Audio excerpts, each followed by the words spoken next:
Evening, hello, yeah, welcome to a particularly different episode of Imitating, this season one, episode 10. So I knew Largo would not be around and not be with us tonight. He's otherwise engaged, but we've got a bit of an issue. Our guest he's had to pull out very late with the personal matter to deal with. So we wish Lee all the best, and we'll catch him another time. So I just thought I'd maybe have a fly-in visit and maybe see if we can do something a bit different for an hour or so. If you are watching the show live and you want to catch up with us and you want to be in the studio, be on the show, just let me know and I'll do what I can and invite you on. But there's just a couple of things that maybe I do want to do. So first thing is we can definitely we can do this. I'm gonna put the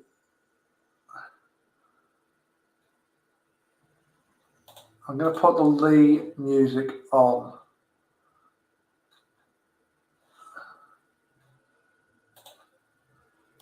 If this works.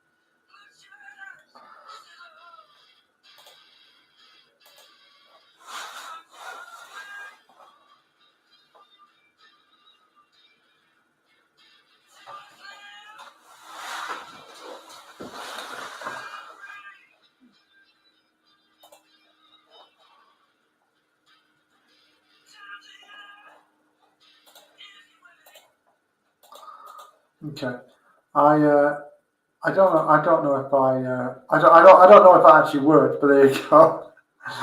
Maybe not. So, but I'm going to chat about a couple of. One thing I do want to talk about is something I've got coming up in the not so distant future. We've got a couple of cracky shows coming up with other guests in the next couple of weeks. But at the end, that'll be pretty much the end of season one. We'll reprise Imitating this in some form next year for a season two. But I will. I'll definitely be having a chat with Largo and working out what it's going to look like in season two. So we'll do that, and it might take a different form. In fact, no, I've got one criticism of this show. It's lacked a clear kind of structure, purpose, and it's like okay, there's a reason why this show exists, but it hasn't always been absolutely obvious precisely what that reason is. So, I think I've got to be a bit more clear in the idea of what the concept of this whole thing is, and go from there. So, I just want to talk about a couple of things actually. That maybe I'm better at speaking about just solo for a minute. And that is one thing I wanted to do on this show is maybe move the conversation along a bit. It's been very interesting times because we've had a couple of years now of conservatives and people with after Tories mugs and things like that. And now you've got your lot in, all of those people who thought that the world would get better and we just got rid of the Tories. And how's that working out for you? Not that I'm defending the last government in any way. No, this is a ginger beer, by the way, Bundaberg. But I'm not defending them in any way. But that's the thing. I mean, there's a couple of things going on here. One is that the people who we vote for in these elections they're not in charge, and they haven't been in charge for quite a while. And you've got to understand, they work for somebody else, and they have done for quite a while. So you've got to stop thinking that we don't like the government. We've just got to get the other lot in. How long is it going to be before people who want Starmer out or whatever? They start. Maybe they'll have some F Labour mugs, come in. Maybe we'll start seeing the Tories as the good. Maybe the same people start seeing the Tories as the good guys. I don't know, but I've not been on that left-right Labour-Tory paradigm for a long time, and I don't see. I really struggle to see how anyone can see it. At the absolute best, it is that you have two alternatives between Kang and Kodos. If you remember that episode of The Simpsons, I'll tell you about it in a second. And look, one of them is inept and a little bit stupid, and a little bit useless, and the other one is actually nasty and nefarious. Now, which moniker you put on which one depends on your own personal bias and your personal slant. But I don't see how you can see it any better than that. As for corruption and dishonesty, well, I think that recent events have demonstrated to us that they're all corrupt and they're all dishonest. But then I wonder if some of that is because actually we've become a bit more stupid and a bit less honest as a people generally. I mean, is this actually a reflection of it's a bit like George Carlin was saying, it's a reflection of wider society. You know, these people didn't kind of fall out of spaceships and land on Earth. They were very often, there's been, they walked amongst us, and at one point they did anyway. And this idea, they're not Martians, they're not extraterrestrials or anything like that. They're classic examples of the old maxim: shit in, shit out. So as a people, if you get a greedy sort of entitled population, maybe you'll get greedy entitled politicians. Maybe George Carlin was spot on with that observation. I kind of got off that left-right paradigm a long time ago, and I wondered, is there a different paradigm? Is it about freedom versus authoritarianism, or is it about something? And I just think now, what the problem is? I think that I don't know why I'm a big fan of a show that I'll tell you about in a minute, but I wonder if actually the problem is that we've blown it, that the freedom, liberty, liberal democracy, again, we've absolutely blown it, because we've developed a kind of lousy attitude. And yes, there are bad people who want to make the world worse for their own benefit. There are people who want to control other people. There are people who want to take people's rights and freedoms away. The thing I would say about politicians is they're a class of people, but I think there are bastards in all walks of life, and there are people who want two things. They want your money and they want your rights. And these people will always exist, right? And until we've got hyper-vigilance around the bastards in life, the people who want to shove other people around, so they want to take your money off you, they want to take your rights off you. And until we get hyper-vigilance around that, then there's no chance. Society is just going to go in this spiral. I was looking at the communist civilization in Russia that lasted about 74 years, was it? Relatively short for a civilization. And actually, the reason that civilization is invariably, but one of the symptoms at the very, very end, by the way, is that you end up with a sort of passenger class within society. And it becomes so great, it becomes so enormous that it becomes unsustainable. It becomes something that the productive part of the economy can no longer sustain. So a good example in communism, when Stalin took over from Lenin in the 30s to the late 20s and into the 30s, then he had his purges and what have you. But Stalin stuffed the Russian state full of his cronies. The bureaucracy and the number of people on the public payroll in the Soviet Union absolutely exploded, and it stayed that way to the point that by the 60s, 70s, 80s, the Russian economy was stagnating, and it was falling a mile behind the West.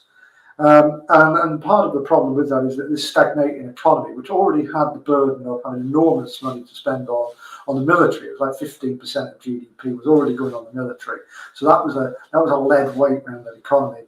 But it also had this enormous passenger class within the Communist Party itself, within the management sectors of various parts of the planned economy, which didn't work anyway, because a planned economy doesn't work. It cannot respond to real human needs. This is the problem. The inherent problem with socialism as a system. It's an inhuman system. It does not take any account of the subtle differences between people, and it assumes that people will behave in the same way. So I was just musing with in a way that you've got this now at both ends of the spectrum. Really, you've got both. You've got a hell of a lot of people in countries like the United Kingdom, the United States, part of Europe. That you've got this enormous bureaucracy class. People say to me, that they're overtaxed, and yet they also say that but we seem to be getting less than we've ever got for the money that we're paying. We're paying more and more into the system and getting less and less out. We're getting less and less for the money that we're paying.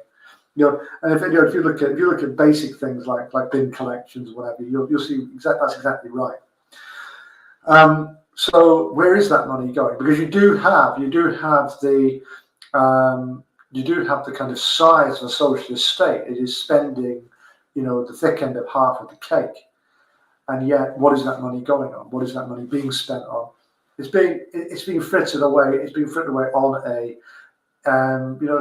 it's a parasite class of people. If you look at cuts to public services when they occur, it's always people who do productive jobs. It's always nurses. It's always road sweepers.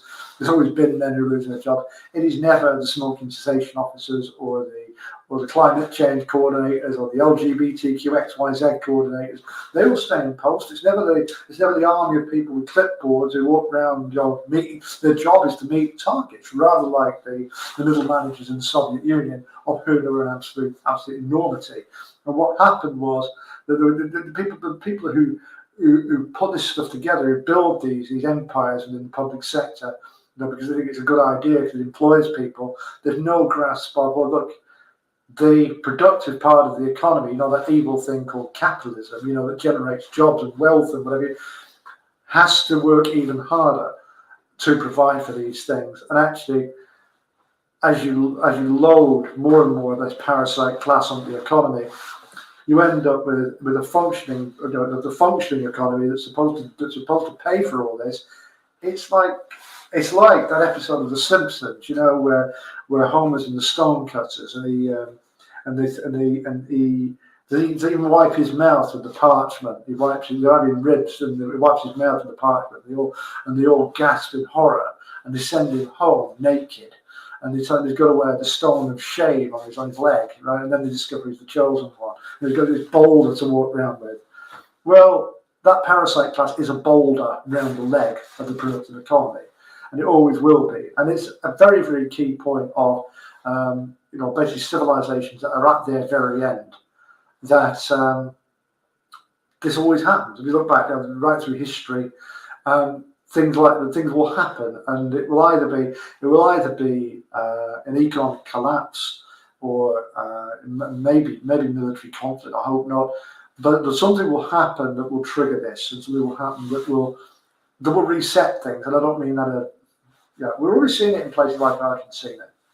So what I'm going to do going forward is make more videos about current events, but through that kind of lens. And the thing for me is, it's not really about the politicians. I think people are too far gone, and people have got they've got into this mold of entitlement where they think that, they've got this unrealistic expectation from politicians and from the state itself. And I think it's got to the point now where, the state it's so busy meeting these unrealistic expectations of people that it's actually doing that over and above the things that the state should be doing. So you end up with this massive state that doesn't deliver anything that people recognise. So I'm going to be talking about stuff like that a lot more in the future, because I think that's far more. I don't know. It's just it's probably more along the lines of what I set out to do, as well as have guests on the show to talk. So we'll be doing some videos in the not so distant future where it'll be no more than quarter of an hour at a time. So just I know too much is overkill, and it takes I think it takes a particular kind of skill and brilliance to be able to sustain yourself for really a video of more than 15 minutes and remain interesting. And I don't think I'm that good or special or anything like that. So there is that. The other thing for me is about this this complete disregard that we had for our own freedom. We saw it during COVID. How people will how fast and loose people are with not just their own rights and their own freedoms, but also those of other people. And that's probably go hand in hand. It's a bit like if you don't respect yourself, you won't respect anyone else. And there wasn't this. I'm sure it just told you a lot. That when they said, I remember when they said that we were having the lockdown at the time. They said. It was on a Wednesday night. I think I was at a pub somewhere, and they said, they're going to lock us all down on Friday. Did you know that? I was like, well, are there not more people against this? Are there not more people actually speaking out and saying this is wrong? And it's on a fundamental level, really. I'm thinking, well, where's the opposition to this? I was shocked. And I was shocked by how many people acquiesce so easily. Now, I don't know to what extent that is actually because there are people who thought, well, it's inevitable, what can I do about it? But the number of people who they kind of rolled over and there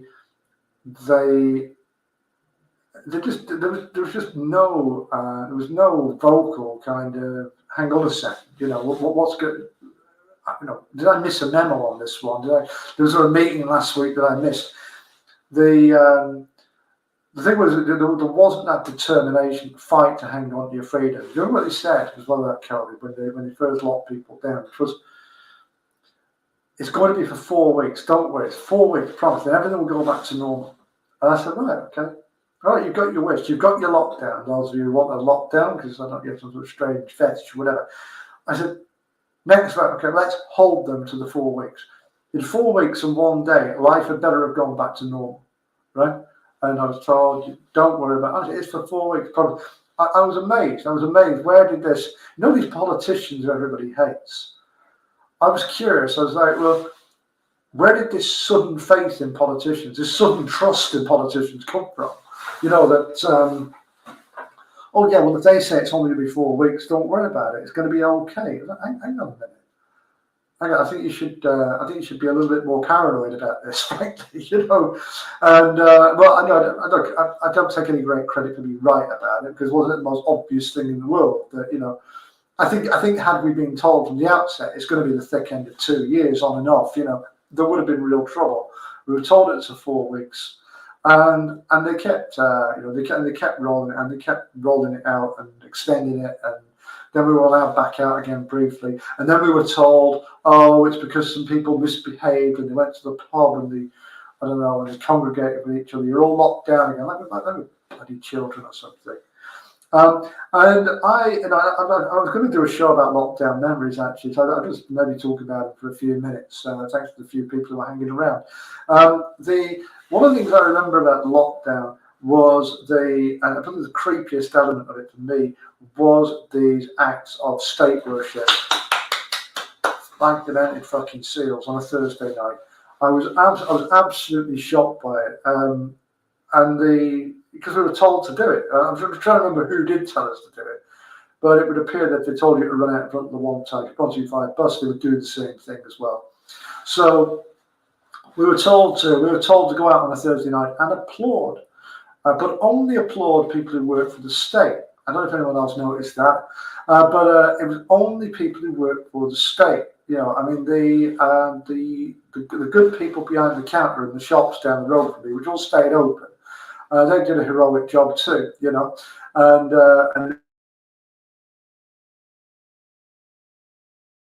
a lot less than, say, nurses are, doctors and the like. And they worked right through it. They were, if the nurses were in danger, then so were they. And there was no round of applause for them on a Thursday night, as far as I'm aware. But there wasn't. They were excluded from it. And it was only for people who work for arms of the state. Now, state worship, in case anybody is not aware, is a very creepy concept. It's a sinister thing, which really is indicative of it's totalitarianism. If you are putting the state and its employees on a pedestal, then you are. But it's a very dangerous thing to do, and it is as opposed to those awful people who engage in work in those capitalist enterprises. It's a bad thing, and it's an end of civilization marker in many ways, because they've no grasp of how those look. If I hear anybody else saying they hate capitalism, I'm going to scream. At the end of the day, it's capitalism that pays the wages of these public servants who are supposed to be applauding on a Thursday night. It's that part of the economy that generates the money that pays for these things. So that was one memory I had. I was also absolutely shocked by what I call lockdown enthusiasm, and this sort of lockdown fetish that people seem to have. I mean, there were even calls I remember when in those brief periods when we were let back out, I remember seeing people saying things like, "Can you please lock us up again? Someone take my freedom away." Um, like they had the tacit permission of all of us to do so. It's like, well, no, if you want to stay in, you stay in. But it was like, actually asking for the rest of the population to be locked up again. It was a scary thing. It feeds into something else that really frightened me, which was these people who appointed themselves, these self-appointed lockdown police, these self-appointed shovers amongst the general population, who decided that COVID and lockdowns and mask wearing, whatever, were vehicles that gave them an excuse to shove other people around. Well, look, there's the type of person who doesn't need a second invitation to shove people around, as you well know. But they were given that opening, and there's an old saying, never give the bastards an opening. This was their thing. They absolutely revelled in it. You quickly found out who these people were, and I won't be forgetting in a hurry. And if I see any of them, I'll be crossing the road. The thing is, this is a really scary thing. They very quickly jumped out of their chairs and saw COVID as an excuse to turn bossy, shovey, and somewhat authoritarian in real life. And I was, someone put on Facebook actually at the time, they said, if you ever wondered whether, this country was capable of ever becoming a Soviet Union or a Nazi Germany or anything like that, then I think we've just had our answer. Yeah. None of these countries can work. None of these totalitarian systems can work unless they've got a subset of the people, of the general population, who are just a little bit too keen on being the enforcers of the new order, if you will. I'm saying, it's not a secret. I listen and watch one of the best shows on the net. It's one of the hardest to find. It's one called Windows in the World, presented by Mark. And Mark has talked about communitarianism and the psychology of communitarianism many times. And this is the thing, the ruling classes in these totalitarian systems need their useful idiots, and they need their people who get off on a little bit of power and want to shove other people around. And once you've found them, and once you've created the vehicle that gives them the legitimate outlet, if you will, to engage in that kind of behaviour, you're up and running. It could be a crisis, it could be a threat, it could be anything. It could be something which says, look, we can't afford to be free anymore. Bang. And your little Hitlers amongst the general population suddenly pop out the woodwork and off they go to the stashes. So yeah, do check Windows on the World out as a show if you can. I've invited Mark on here. But to be fair, Mark's probably on Netflix through this time to come on here in a minute. So I have it. But do check that out. It's one of the best shows you'll find on the internet. That is at windowsattheworld.net. I'll just double check that. Let's get you a full address. No, yeah, it is windowsontheworld.net. And do check that show out. It's on out on a Sunday night. So the regular show is on a Sunday night at 8 p.m. And it's always worth it. You'll get something. You get something about morality or spirituality. But my favourite shows are invariably the ones about communitarianism and change agents as well. And change agents is something else I will talk about in a minute. But I was just going to think about anything else about the lockdown. So one of the funniest stories about the lockdown was when they had that brief arrangement where they let us back in the pubs. Now, when I have a beer, I like a smoke as well. And when they were briefly letting us back in the pubs, there was this very funny arrangement where you had to take your mask off as you went out the pub. Then you'd spark up outside the pub. Then you'd have to put your mask back on as you went in. But then obviously when you sat down to have a drink, you would take it off again, which makes total logical sense, And like anyone thought these paper masks are any good anyway. You remember when they said they were going to put up a couple of foot screen in shops, to stop people from dying, as if the virus couldn't jump over a 2-foot screen. It was ludicrous, and you got the feeling someone's having a right good laugh at our expense. But you see people You see people, sharing memes and things on Facebook about things that happened in lockdown and the ridiculous places where people were forced to wear masks. But you wonder sometimes if people have been just becoming more gullible, more foolish, on a more kind of population level. Remember a few years ago, I remember that Greta Thunberg woman who, the 666 Damien, how dare you woman, who demanded that we all get an electric car and save the planet or something. But she was the poster girl for Back to the Land, the Khmer Rouge, and people took us seriously. And I was in many discussions with people about this Greta woman. I know Mark did a great thing called Greta Thunberg, and I was quite taken aback with it because people like she was some sort of like she was some sort of expert, some sort of spokesman on these matters, and I was quite shocked by it really, and I couldn't get my head around why this girl who was 15 years old, I think at the time, was being treated like some sort of some sort of person who deserved to be sort of listened to, and almost treated with a form of reverence. It was very odd indeed.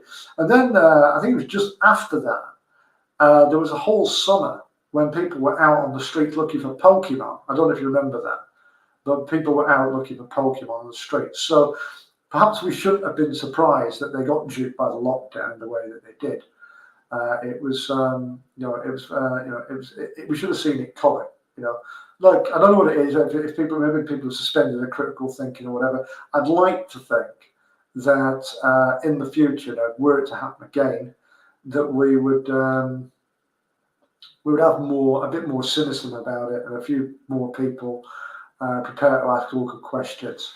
That's actually the reason I contacted Mark in the first place was because I had contact with a couple of change agents, but one in particular around the LGBT angle. Now the LGBT community is a funny one because they're about as representative of gay and lesbian people as Black Lives Matter are of black people. Look, they're not. Black Lives Matter are not black people, and LGBT Pride are not gay people.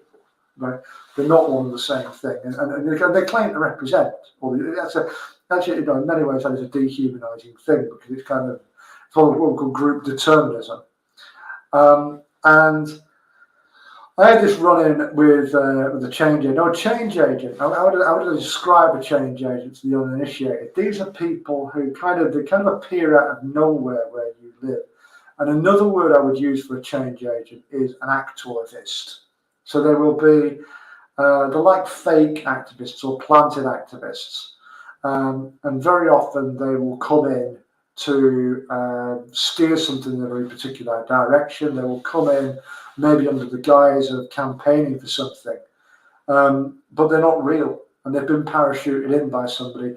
Very often, the powers that be, the people who want to push these kind of agendas, they actually use quite troubled people. They use people with issues because they don't realise they're being used. People who are troubled, people who have issues, don't realise they're being played.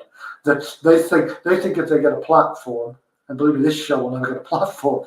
They think that they've got a platform because of their own brilliance and their own kind of merit or worth or whatever. They think they've achieved it by some sort of skill or hard work.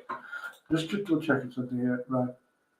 So invariably that's what they think. They think a lot of change agents don't know they're change agents. That's the other thing.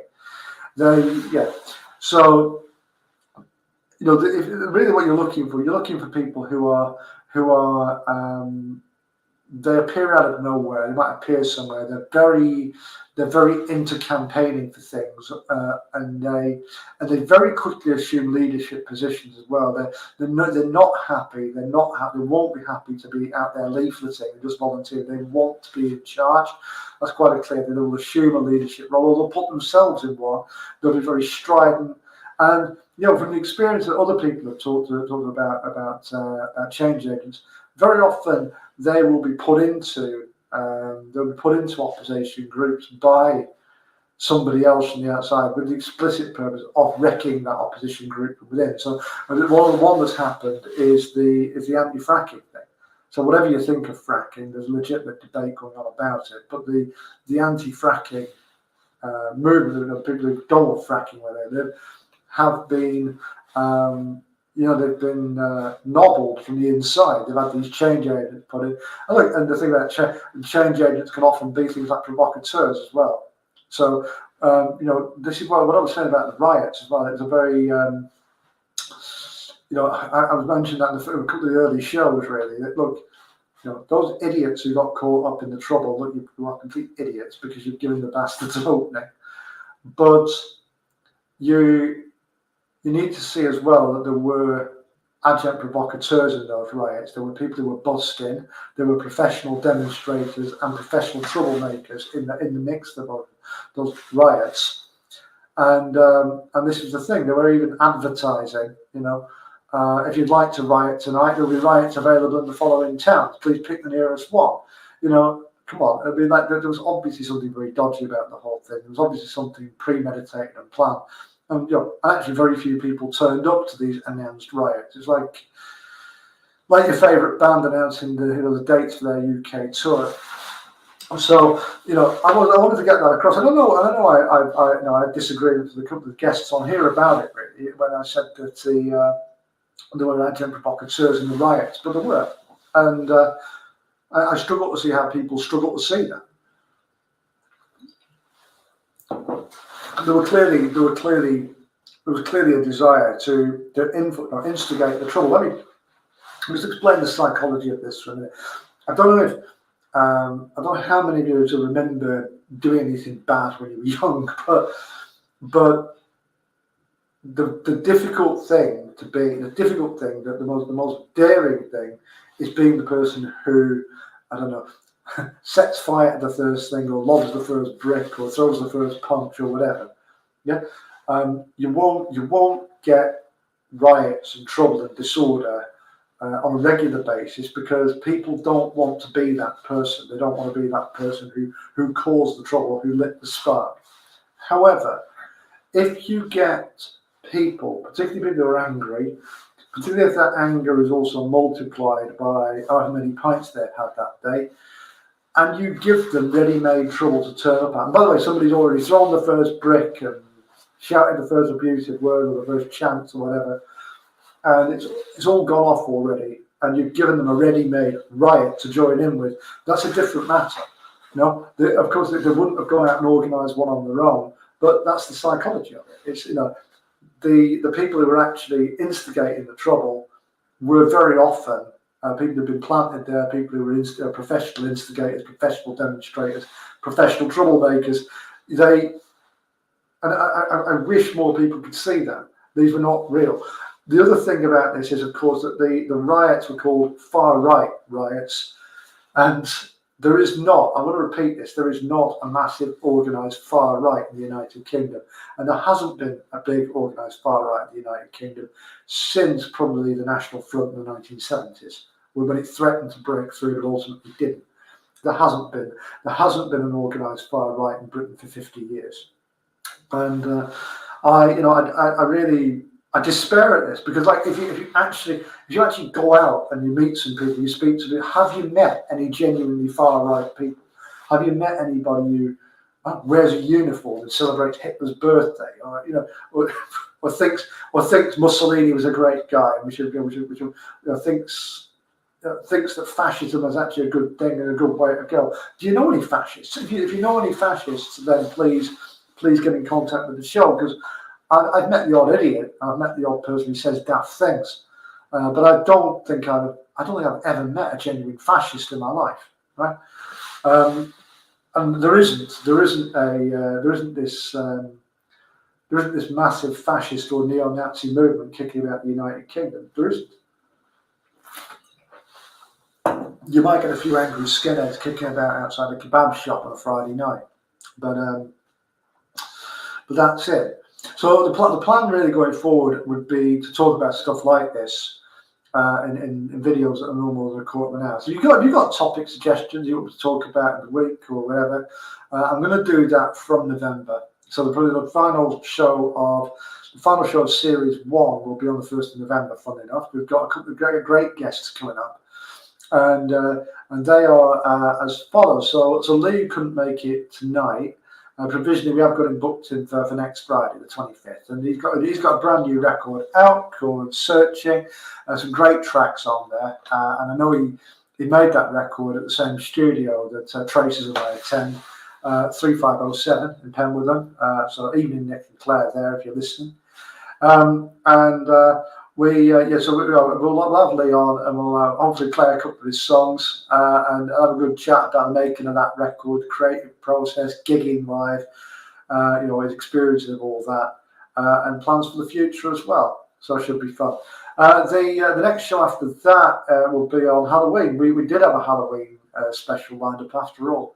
I was only winding you up saying that the Church Monster and the Liberal Democrats were going to be on, because that would have been really spooky. But we've got someone slightly less spooky on for the 31st of October, who is former football coach Tim Sherlock, who was a coach at NEC Nijmegen in the Netherlands, and met some great people, did some important work there. And also was involved in a season where NEC not only got promoted back up to the top division, but beat the Ajax team that went on to win the Champions League the season after. So I've been fascinated to talk to him about football, his experiences in football, and really both past and present. And lastly, a good mate of mine's coming on the show on the 1st of November, and that's Simon Roadnight, who is the singer in the electronic band Raspberry Tortoise, who's been going forever, absolutely forever. And we have a good laugh about it, Simon and me, because we've both been in electronic-ish bands. The Passat is a bit like that. My previous band was a bit like that as well. And so, we've both got our favourite bands. Mine's New Order, and this is Depeche Mode.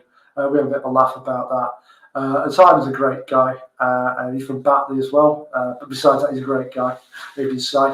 And so we look forward to Simon the show. We'll have a good chat about really the whole history of Tortoise. They've done quite a few records.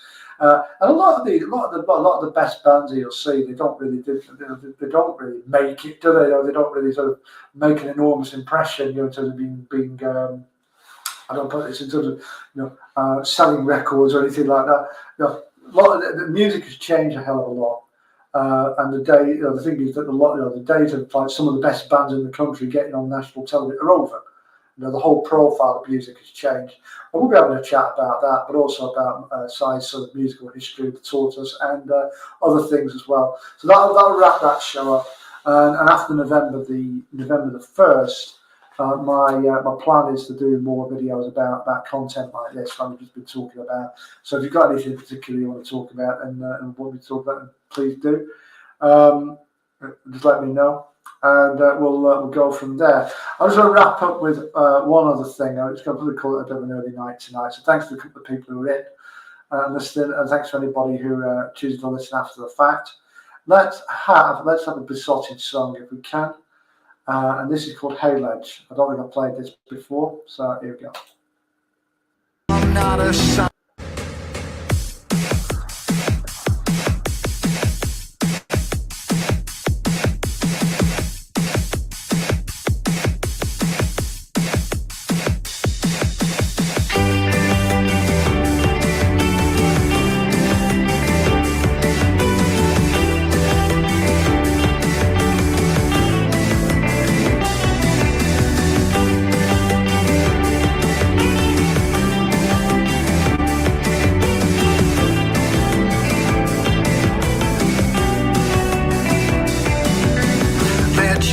Somebody on your side, and I'm sick of having something I must hide. How I ache and long to be that special person. Yeah, the way I feel inside us got me hurting. Oh, ledge, I pledge, let's go to the edge. Wherever you are, I must be there. Ledge, I pledge, let's go to the edge. I wanna be with you everywhere. Ledge, I pledge, let's go to the edge. I've got some love that I'd love to share. Oh, ledge. Hey, ledge. Ledge, this isn't our fault.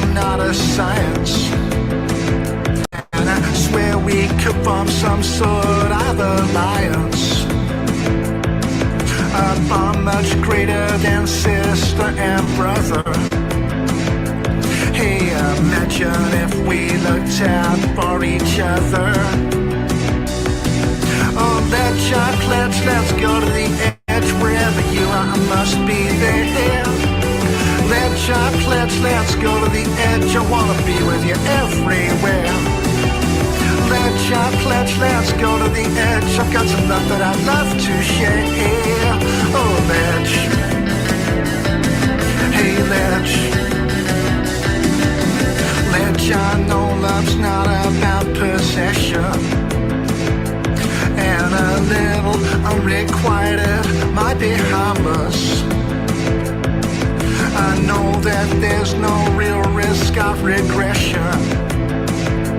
Hey, I wish you all the best, my love, regardless.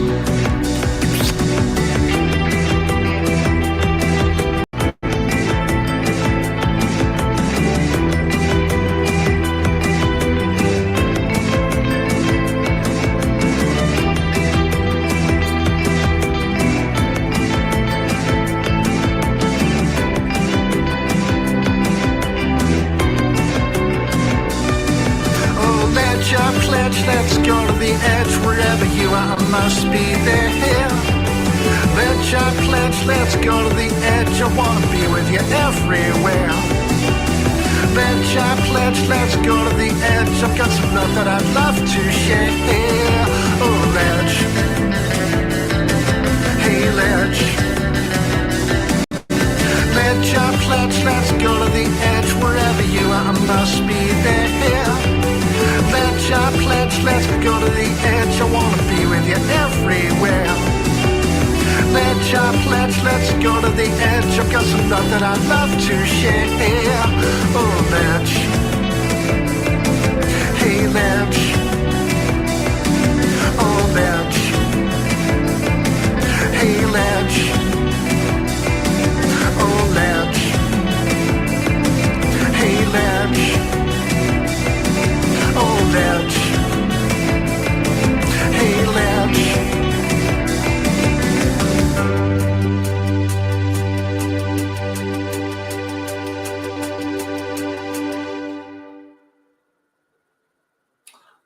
I think that's the first time I've ever played a song of mine on there, which is Hey Ledge by the Besotted. I hope you liked it, and yeah, I'm happy to play a few more future shows if that's what you want to do. So we'll do that. Yeah, I'll just do one last thing before we call it an early night. So no, the shows are normally an hour plus, but just myself tonight. So I'm going to wrap this up. After this, I'm going to do one thing here. So I had a good laugh with my mate Nick actually. I don't know what I was asking her. We've done the yacht appeal a couple of times. I know she's on the lookout for a new man, and the first thing that Nick looks for normally in a man, what are you looking for in a man? She said a yacht. So I thought, right, okay. So I said, is the yacht thing still on, or have we come down slightly? And she said, oh well, I'll go for a private plane, which is funny because I bought this record in the week, which is Nick Hayward from Monday to Sunday. There's a song called Mr. Plain on there, but it's Plain. So I don't think he can help. So yeah, if there is anybody, if there's any single man with a private plane, and they're on the market for somebody, I've got a good friend who I think you'd get on well with. So yeah, please contact the show if that's you. The last thing I wanted to look at was this thing that actually Nick and me were discussing. We were talking about a fictional band called the Narcissists and some of the songs that they might release. So I had this list. We put this list together in the end, and I'll leave you with this. Top 10 songs by a fictional band called the Narcissists. Okay, so number 10 was Withholding All My Love From You. And number 9, Still Can't Get No Supply, as in narcissistic supply. Okay, number 8 was Bye Bye Boundaries.